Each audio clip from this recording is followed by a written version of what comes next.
kulit hitam di Amerika. Pakai bahasa kasar karena itu. Karena emang budayanya begitu. Dan rata-rata orang-orang kampung di Amerika yang bikin awalnya.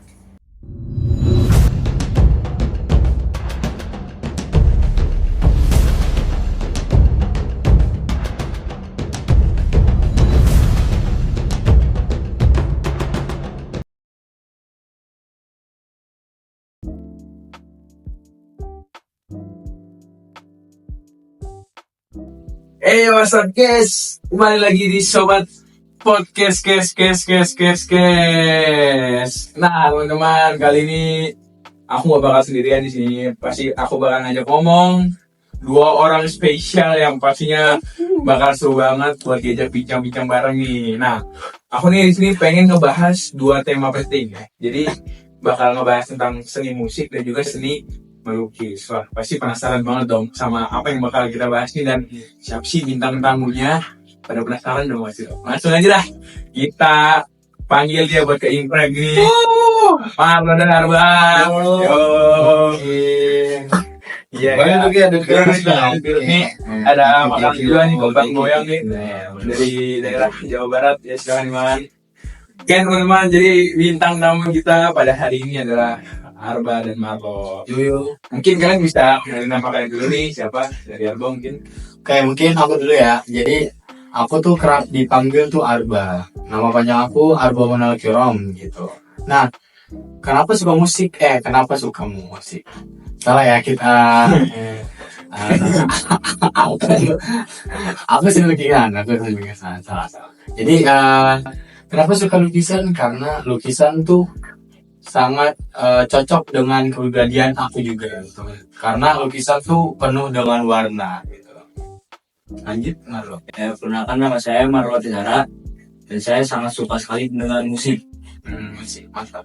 Jadi kenapa saya suka mendengar musik? Karena menurut saya musik itu memberikan banyak sekali makna-makna dari dalam musik dan juga membuat saya juga kadang terharu, emosional lah kalau dengar musik. Oke, Sekali ya. jiwa ya. Oke, mungkin biar kita lebih chill nih, jangan pakai aku kamu atau saya anda mungkin ya. Mungkin kita lebih santai lagi, kita ngobrol biar lebih enak juga. Oke, gua lu aja. Oh boleh. Boleh. Karena for information juga, Arba dan Marlo ini seumuran sama gua. Jadi mereka juga masih SMA kelas 10, gua juga masih SMA kelas 10 nih. Dan Arba ini di MAN 13 Jakarta dan Marlo di SMA 38 Jakarta. Wih, Oke, mungkin sebelum kita masuk ke topiknya, kita basa-basi dulu mungkin. Gue pengen nanya kesibukan lu berdua dah belakangan ini ngapain aja gitu. Mulai dari Arba dulu ya. Oke, mungkin gue ya. Dari kebanyakan siswa yang duduk di bangku SMA tuh paling kegiatannya apa sih, kayak ngerjain tugas, terus main sama temen-temen, terus ikut eskul. Nah, gue ini tuh tipe orang yang jarang banget di rumah nih teman-teman. Jadi gue tuh biasanya Sabtu Minggu tuh ada kegiatan gitu, karena Sabtu Minggu tuh emang weekend, cuman weekendnya ada kegiatan gitu. Kegiatannya ngapain aja? Kegiatannya eskul, saya latihan. Saya tuh berhubung tuh saya eskul basket di sekolah gitu. Jadi Sabtu latihan juga gitu. Mungkin kalau Marlo sendiri sibukannya nih ngapain aja nih? Ya, kalau gue sih sama ya kayak Arba ya, karena sama-sama kelas 10 SMA kan sekarang. Paling ya kerjain tugas, ngumpul sama temen, gitu-gitulah. Cuman dari awal SMA gue tuh masuk eskul basket. Jadi gue tuh kakak satu suka lah main basket lah, hobi gue main basket. Abas ya. Abas nih kayaknya nih, Abas ya 38 nih. Bukan gue selama SMA ini ya belajar basket lah, latihan basket gitu-gitu sama temen-temen. Berarti kita ke SMA lebih banyak kegiatan gitu ya daripada di rumah doang. Betul. Benar.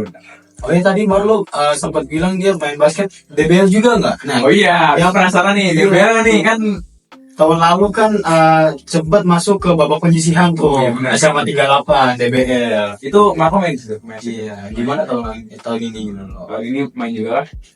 Jadi sedih juga sih gue kalau ceritain. Jadi tahun ini gue DBL dulu guys. Kenapa? Sangat Gue habis kecelakaan gara-gara main basket, jadi gue habis dioperasi. Oh, dia berhasil nih. Keras ini ya. Oh iya. Oh iya tuh. Sakit sih. Jadi kenapa? Jadi tendon gue putus. Oh, Tendon gue itu putus. sakit banget sih teman-teman. Itu tulang gue juga geser.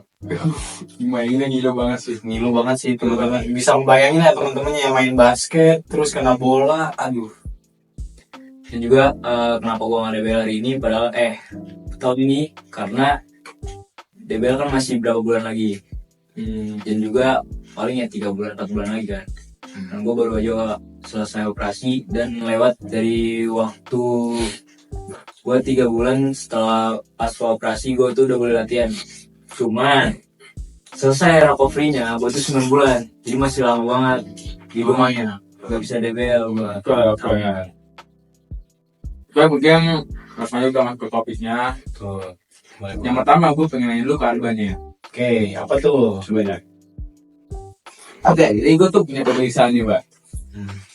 Gue tuh punya pemikiran yang kadang suka lewat aja di kepala gue gitu. Jadi ketika gue lagi jalan di jalanan, kayak gue lagi keluar, Iya. gue tuh sering banget tuh ngelihat lukisan-lukisan yang ada di pinggir jalan tuh. Oh iya. Lukisan-lukisan yang itu variatif banget. Jadi kayak ada yang misalkan muka tokoh-tokoh penting, ada juga yang kayak cuma gambar coret-coretan nggak jelas, Oh iya. ada juga yang gambarnya tuh kotak-kotak nggak jelas itu. Gue nggak paham tuh. Mungkin lu kayak bisa jelasin nggak itu jenis lukisan itu apa aja? Oke. Mungkin kita ngacu ke yang tadi lu ngasih contoh aja ya. Jadi Iya. tadi ada tokoh-tokoh lukisan, terus abstrak sama yang bentuk-bentuknya gak jelas gitu. Nah, di sini tuh lukisan ada beberapa jenis gitu teman-teman. Lukisan tuh pertama ada realis. Realis itu yang tadi lukisan tokoh tuh, lukisan tokoh. Karena kenapa realis? Karena dia sangat mengambil kenyataan dari tokoh tersebut gitu, ngambil gambarnya tuh jelas gitu, yang dari sumber aslinya. Nah, Menggambarkan tokoh gitu ya. iya bener banget gitu, sangat menggambarkan tokohnya gitu, nggak melebih-lebihkan gitu. Nah, terus ada yang namanya surrealis. Surrealis itu dia kayak tentang kayak khayalan mimpi itu, kreativitas gitu, kayak seniman tuh biasanya menuangkan kreativitas kayak suka hatinya dia gitu, kayak misal mau gambar jam nih, cuman jamnya kayak meleleh gitu, kayak terkesan tuh jamnya lambat gitu, jamnya terbuang mengalir gitu. Nah, terus ada juga abstrak nih teman-teman. Abstrak itu seni yang paling mengekspresikan gitu. Jadi abstrak tuh bukan asal coret-coretan gak jelas, bukan asal tumpahan-tumpahan cipratan cat gitu. Itu cuman selain emang gambar yang gak jelas tuh dia ada sisi ekspresinya gitu. Jadi ya maknanya sangat dalam banget gitu menurut gua. Jadi kayak bagaimana dia menuangkan kesedihan dia, kesenangan, terus kegembiraan dia gitu, kayak dia mau nuangin nih, kayak misal dia mau nuangin rasa marah dia nih, dia gambar sambil dipukul lah, atau sambil dilempar-lempar, dirobek lah tuh gitu. Gue sempat ngeliat lukisan, jadi dia benar-benar emosi tentang lukisan itu, dia menuangkan semua ekspresinya gitu. Dia robek kanvasnya, dia cat, terus dia jahit lagi, benar-benar dijahit gitu. Yang terkesan tuh kayak ada bekas luka yang ditutupi, cuman membekas gitu. Jadi nggak kayak di awal. Kalau lu sendiri lu lebih suka melukis dengan tema apa tuh? Abstrak atau? Gua sih lebih ke yang abstrak sih, abstrak. Karena emang sangat mengekspresikan gua gitu. Gua tuh pengen banget kayak melukis tentang kesedihan gua gitu. Kayak gua bener-bener sedih banget gitu. Sedih kan banyak tuh ya. Sedih, terus kayak sedih campur marah, sedih campur seneng gitu. Kayak gua pengen banget numpahin semuanya tuh di lukisan gitu, kayak wah ini tuh kayak bener-bener lukisan gue banget gitu kan. Iya. Jadi lu kayak kalau misalkan lu lagi sedih, Iya, lu kayak lagi bahagia, lu lagi kecewa, lu bisa nuangin itu ke dalam sebuah lukisan. iya kayak gue bermakna. gue nangis sesukan. Wow. Terus akhirnya air matanya tuh netes ke lukisan gue. Nah itu jadi Jadi orang bisa improvisasi. Lu bisa, iya wow. betul kayak terkesan tuh orang-orang yang ngelihat lukisan gue tuh kayak dia tuh kayak jadi sedih, kayak oh pasti pelukisnya kesan sedihnya mendalam banget gitu. Kalau misalkan orang yang melihat lukisan itu nggak sesuai dengan harapan ini kan? Kan dia belum sedih tadi. Soalnya dia malah ketawa juga ketawa lukisan. Nah kita balik lagi, seni lukisan itu tergantung ke porsinya masing-masing gitu. Pemikiran tetap lain. Iya juga ya. betul, tentang bagaimana dia nangkep lukisannya lah, gambarnya gimana. Kayak dengan dia nangkep itu dia ngolah lagi gitu, kayak cocok gak di pikirannya dia gitu, kayak oh ini kurang cocok, cuman kan beda-beda orang beda pemikiran. Berarti lu lebih ke abstrak gitu ya. Karena bisa menggambarkan tulakan. Oke, mungkin sekarang gue pengen ke Marlo deh. Nih, Apa tuh Maro? lu kan anaknya musik banget sih. Kan? musik. Gue pengen nanya genre musik favorit itu apa? Kan banyak banget nih genre musik zaman sekarang. Banyak banget Makin berkembang. Bener Banyak banget ya. sih. Apalagi pop-popnya tuh. Banyak. Lu suka genre musik apa lo? Gue pribadi dari banyaknya orang suka genre yang pop, lagi ada yang dangdut gitu. Gue Endek sih. Iya. gue kalau dari dulu sampai sekarang gue tuh suka banget dengan hip hop. Oh, berarti yang rap gitu ya. Iya. Dan kalau mulai sekarang ini gue juga nyampur juga, gue juga suka R&B. Alasannya jadi penyebab utama gitu ketika kenapa lu bisa suka sama musik hip hop tuh kenapa tuh? Kalau dari awalnya gue tuh waktu gue SD, gue tuh dikasih denger sama bapak gue lagunya waktu itu Eminem gitu gue. Oh, Eminem tuh yang lagunya paling cepat banget itu ya?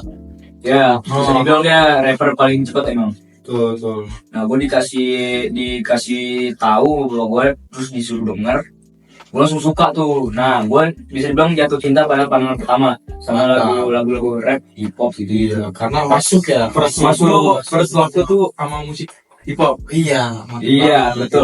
Cocok sama yang penampilan lu nih sekarang nih. Oh iya, Barang-barang banget. Penampilannya benar banget. Cocok Benar sama banget nih. selera musik lu. Coba berdiri dikit lo mungkin. Jangan. Gila sekali hip hop nih. Terus hip hop. Oke, gue pengen nanya pendapat lo mengenai musik-musik zaman sekarang yang banyak banget kombinasi. Mungkin misalkan yang kayak kita sekarang tahu adalah Garam dan Madu nih. Garam dan Madu itu kan sebuah kombinasi antara hip hop dan dangdut. Menurut lo, apakah Garam Madu itu bagus untuk industri musik ke depannya buat Indonesia dan dunia gitu? Tuh selera lu kan kayak hip hop gitu kan gitu. Pendapat lu gimana tuh? Gue gak tahu pendapat orang lain gimana. Kalau sama lagu itu suka apa enggak itu juga relatif kan. Orang sendiri bisa menilai beda-beda. Kalau dari gue pribadi, gue tuh kurang suka. Kenapa gue nggak suka hip hop rap itu digabung-gabung sama genre-genre lain? Kecuali emang genre-nya itu emang genre yang cocok gitu sama hip hop sama rap. Cocok kayak misalkan hip hop R&B itu kan cocok tuh. Emang ada seni di situ. Kalau dangdut gitu, gue merasakan hip hop itu asal dari Afrika Amerika kan, dulu tahun 70-an, itu baru dibuat. Lawas banget ya. Lawas. Digabung dengan seni dari Indonesia yang emang gak masuk sebenarnya, gak masuk sama hip hop kan. Jadi gue kurang suka. Dan gue kalau mau tahu, gue tuh juga kurang suka emang lagu-lagu zaman sekarang tuh gue kurang suka. Gue tuh suka lagu-lagu yang zaman-zaman dulu, tahun 2000 lah. Tapi hip hop tuh sekarang masih ada kan? Maksudnya Masih ada. Dan bahkan emang meningkat mulu. Terus maksudnya tuh meningkat itu emang kayak ada sekarang jadi ada drill gitu-gitu. Itu kan dari awal dari hip hop. Jadi improvisasikan jadi drill gitu-gitu. Cuman gue gak denger sih, jadi gue kurang tahu juga drill tuh kayak gimana. Cuman gue ya tau lah siapa yang nyanyi gitu, tahu. Cuman gue nggak suka drill. Oke, mungkin lu pada haus gak sih sekarang? Haus dong. Lumayan sih haus. Haus sih. Iya. Nih, gue udah nyiapin minuman spesial banget buat kalian semua di sini nih. Siapa itu? Gue udah pesen minuman. Oh, apa tuh? Oh, iya. Yanto, Yanto. Oh, Yanto. Oh, Yanto. Yanto. Jadi Yanto. Yanto. Yanto. Punya gue mana Yanto? Oke, makasih Yanto. Sebenarnya Yanto. Minum, silakan. Jadi Yanto ini karyawan gue lah bisa dibilang. Oh, iya. Tim gue. Udah lumayan lama ya Yanto ya. Udah lumayan lama belum ini dia. Cuma emang mukanya identitasnya disembunyikan. Dia pakai masker gitu ya, gue. Iya. Dia penasaran juga. Nggak salah nggak Yanto. Dia udahnya. Nanti di belakangnya aja. Oke. Jadi rambutnya udah ganteng. Oh, iya. Makasih Yanto. Jadi Yanto yang bikin. Yanto yang bikin. kan? Oh, kita coba dulu kali ya. Coba dulu. Ini dulu. Iya. Memang. Emang Yanto. Dan gue banget emang Yanto. Kalau sama kopi, bukan. Iya, apalagi bikin Yanto ya. Jadi ini kopi banget sih menurut gua. Kopi banget nih. Yanto, makasih Yanto. Oke, mungkin balik lagi ke Arba nih. Gue pengen nanya juga tentang masalah yang sering banget dialami oleh banyak yang pelukis-pelukis yang merasa dirinya itu direndahi dengan adanya AI. Oh iya. Kan AI zaman sekarang ini udah pintar banget, makin berkembang lagi dan bahkan udah bisa menyaingi industri seniman. Bahkan kemarin kan yang sempat viral tuh Ghibli itu, AI Ghibli. Betul. Mereka bisa ngebuat sebuah ilustrator seperti buatan Ghibli. Dan kata orang sih itu gak menghargai pembuat karya dari Ghibli itu sendiri. Menurut Arba gimana soal hal itu? Iya. Nah di sini tuh izin ya gue ngutarain pendapat gue ya di sini ya. Jadi menurut gue tuh tentang seniman versus AI ya itu topik yang akhir-akhir ini tuh diperbincangkan gitu. Soalnya di sekolah gue juga ada beberapa orang gitu yang neliti soal itu tentang riset itu. Jadi ini kan untuk lukisan itu dia orisinil ya. Orisinilnya itu ide-idenya semuanya tertuang oleh dari satu pikiran yaitu manusia sendiri. Nah, si manusia ini juga menciptakan satu teknologi yang mutakhir gitu, teknologi yang udah maju banget gitu, AI, artificial intelligence ya, robot gitu. Nah, di satu sisi dia mendapatkan positif, di satu sisi juga positif, cuman bisa ke arah negatif juga. Contohnya, AI ini kan bisa ngerugiin gitu. Yang tadi lu bilang nih, AI menggantikan ilustrasi Ghibli. Nah itu sangat tidak menghargai kan. Nah menurut gue tuh kayak profesi seniman pelukis itu sulit digantikan. Karena apa ya, ide-idenya itu tuh nggak datang dari banyak orang, cuman terinspirasi. Nah daripada AI itu beda banget dari pemikiran manusia gitu, karena dia kan menggunakan command gitu, prompt. Jadi semua ide-idenya kayak komen-komennya, perintah-perintahnya itu ya datangnya dari ide manusia juga gitu. Jadi ya ujung-ujungnya buat apa idenya juga dari manusia gitu. Ya cuman emang tujuannya baik sih untuk memudahkan kita gitu.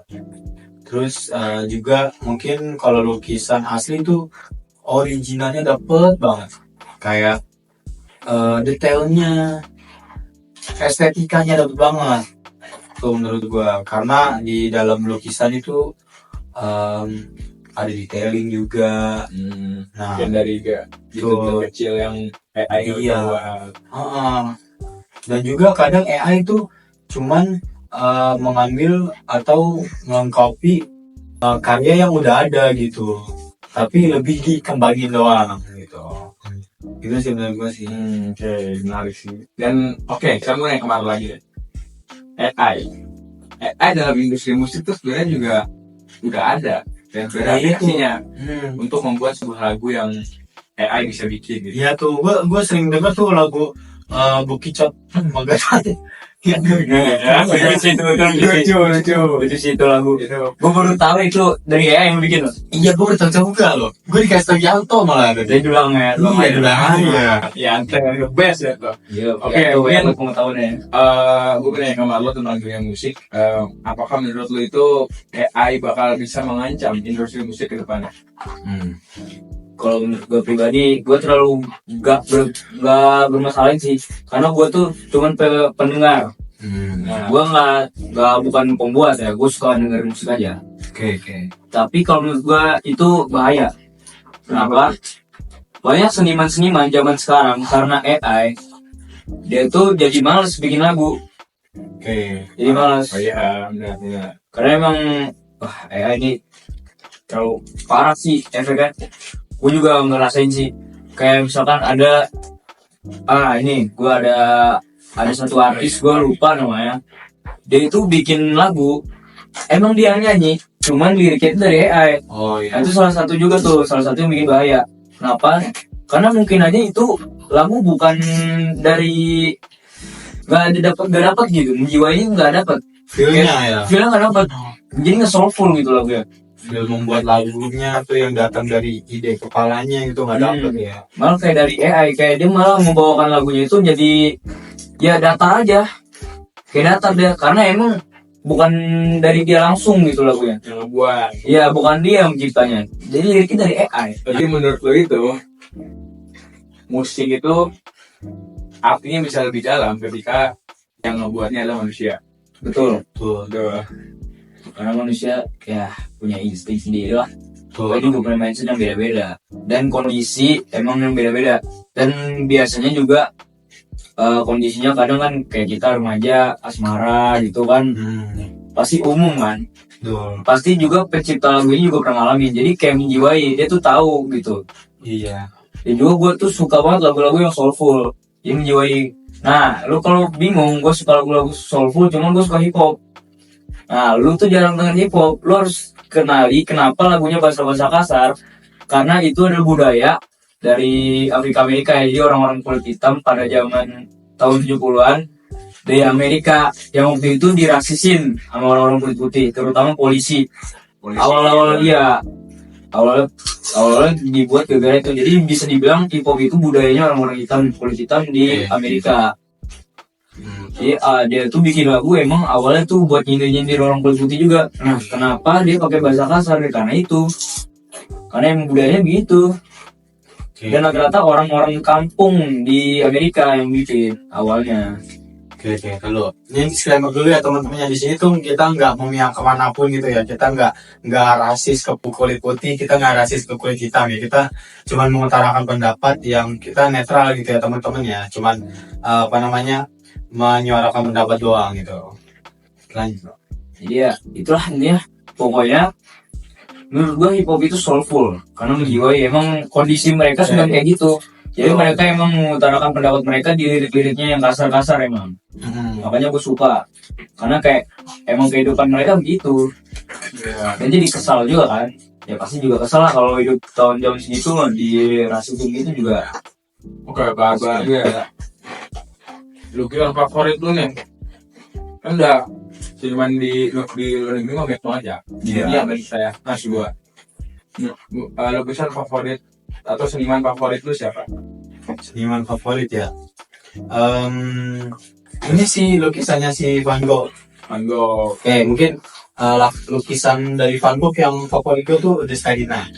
Karena The Starry Night itu menggambarkan dia malam sunyi tenang dari lewat jendela gitu. Itu sebenarnya kan kisahnya kan si Van Gogh tuh terinspirasinya dari dia dalam rumah sakit terus ngelihat ke luar suasana malam yang sunyi. Itu maksudnya imajinatif ya, lukisan imajinatif. Bisa juga, iya, karena dia di perasaan dia digabungin dengan ide-ide yang muncul dari dia melihat gejalanya gitu, dari penampakan luarnya. Emang seniman gitu ya? punya Tuh. sendiri sendiri kayak Iya, keren ya. benar-benar kayak dia nggambarinnya tuh langitnya bukan sekedar biru doang, tapi birunya dilukis, diulir-ulir gitu. Itu pelukis itu yang imajinasinya itu Benar. luas banget ya. Iya, sama dengan kayak musik gitu kan, harus menjiwai banget. Bener, karena kalau orang nggak menjiwai, maksudnya misalkan ada orang bikin musik asal-asalan aja gitu, dia kayak Itu yang gue bilang tadi datar aja lagunya. Iya, jadi cuman apa namanya, hype di awal doang gitu. bener. Tuh.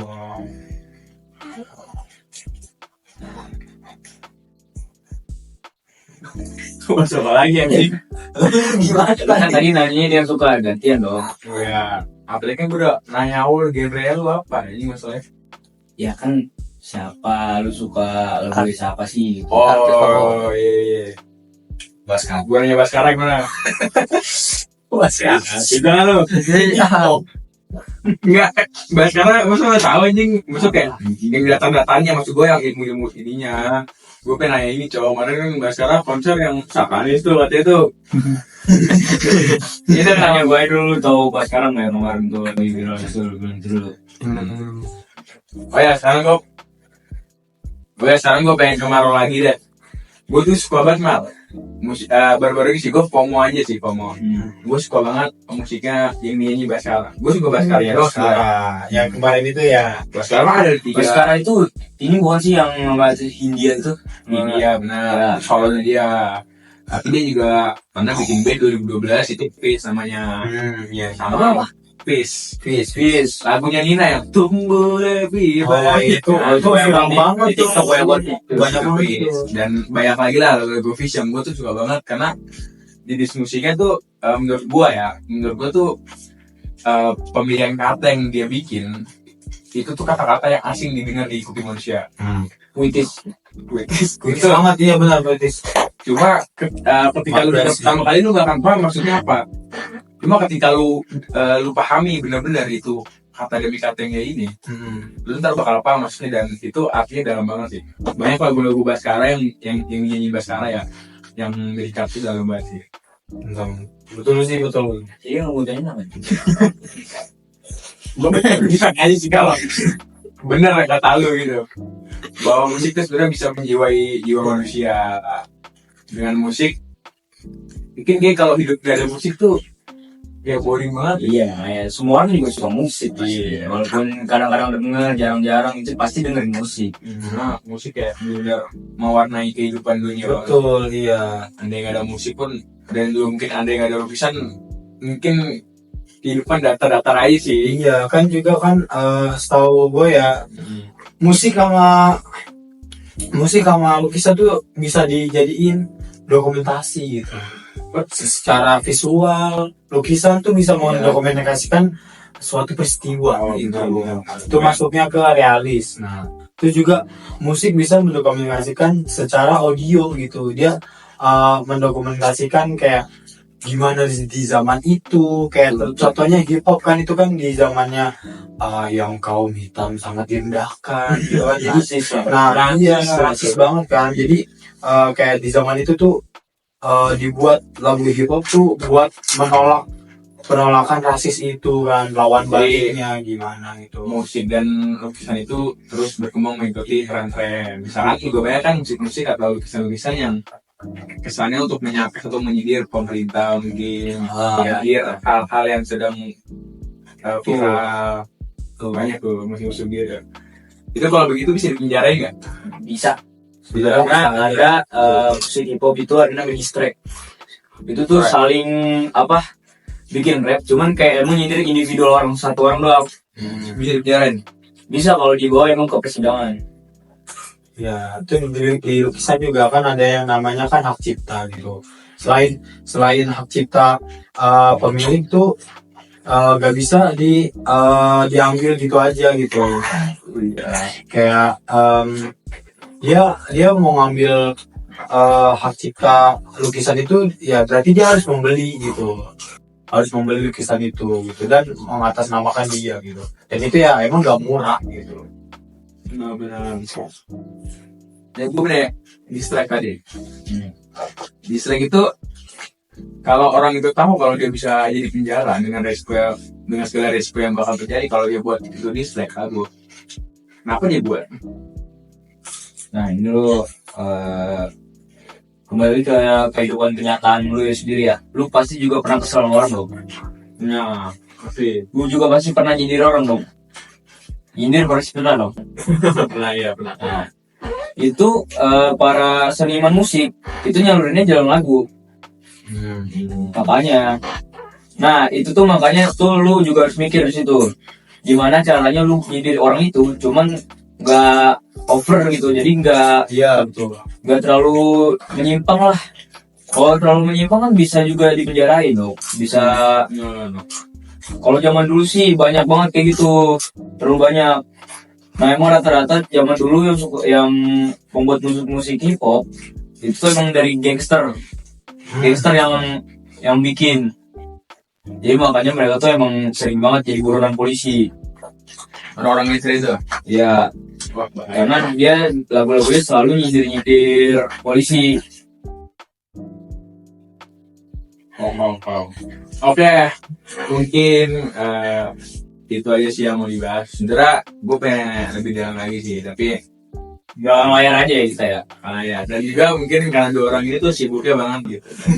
Ya makanya Padat. Jadi gue gak mau ganggu waktu mereka juga, karena setelah ini mereka ada syuting ya. Gue ada ini bantuin coach basket gue. Lu? gue sih pengen ini sih mau ngelanjutin tugas gue. Jadi mereka nih sibuk dan ya justru gue makasih banget buat lu Arba dan juga Marlo. Ada pemain kita juga yang makasih Makasih lah. datang gitu. Udah Maksud gua, diundang sini gue. dengan kepadatan kalian tuh kalian masih nyempetin waktu Gak apa-apa. datang ke Sobat Podcast yang gak seberapa ini. Gak apa-apa asalkan dikasih minum sama Yanto gitu. Oh, iya. Yanto yang banget. Nah, Mungkin ya maafin juga jika gue sebagai host paling ganteng di Indonesia ini melakukan kesalahan dalam penyebutan kata atau perbuatan, dan juga mungkin maaf. rekan-rekan tim gue yang di belakang ada Yanto dan Nanti dan sebagainya melakukan kesalahan. Minta maaf. Dan juga udah makasih banget yang ngikutin waktu. Thank you. Thank you. Thank you banget nih bro. Ya. Mungkin ada terakhir deh, closing statement dari Akbar dan Marlo. Nah, kalau dari gue sih ya gue mau ngomong aja, kalau mungkin tadi penjelasan gue tuh ada yang salah emang. Iya. Cuman itu tuh pure dari pendapat pribadi gue aja. Jadi betul. ya maklumin aja lah kalau misalkan ada yang lu nggak terima pendapat gue. Kayak itu juga. ya kalau gue sih paling inian sih apa namanya. Mungkin minta maaf juga kalau misalnya gue kurang mendalami juga tentang tadi yang apa yang gue ngomongin, karena itu emang pure pendapat gue yang sejatinya baru tahu segitu gitu, belum gue riset lagi gitu, maka belum gue lebih dalamin lagi. Oke, kata terakhir. Motivasi gue sih buat para sobat podcast lu. Ya jangan sama, nggak boleh sama. Ya udah, nggak boleh dulu ya. Oke. Kalau sih you will be and never surrender. Wow. Kata-kata yang sangat berkelas itu sama muncul. Iya pak. You will be and never surrender. You will be never surrender bro. Apa silakan. Tenang seperti sebuah puisi, tapi membara di dalam hati. Wow. Sangat berkelas. Mantap. Gila. Oke. Gua nggak salah undang-undang tamu teman-teman. Ini benar-benar dua orang berbakat spesial luar biasa banget dan fantastis banget orang ini dah. Gila. Jujur idola mereka berdua. Ya host juga Iya. bagus sih dia host. Ya. Kerjaan baru dia sekarang host ini bagus juga sih. Puji sama idola. Oke teman-teman, mungkin segitu aja dulu podcast Sobat Podcast hari ini, dan terus saksikan Sobat Podcast dengan bintang tamu luar biasa lainnya. Terus tonton terus guys. Oke, Stay tune. stay tune. Dan jadi gini, gue punya closing statement sudah. Apa tuh closingannya? Ya, kita bareng-barengnya. Ada kata juga. Apa? Arigato gozaimasu. Oh, Oke, betul Pak. iya. Gue. Arigato gozaimasu. Wah. Bye.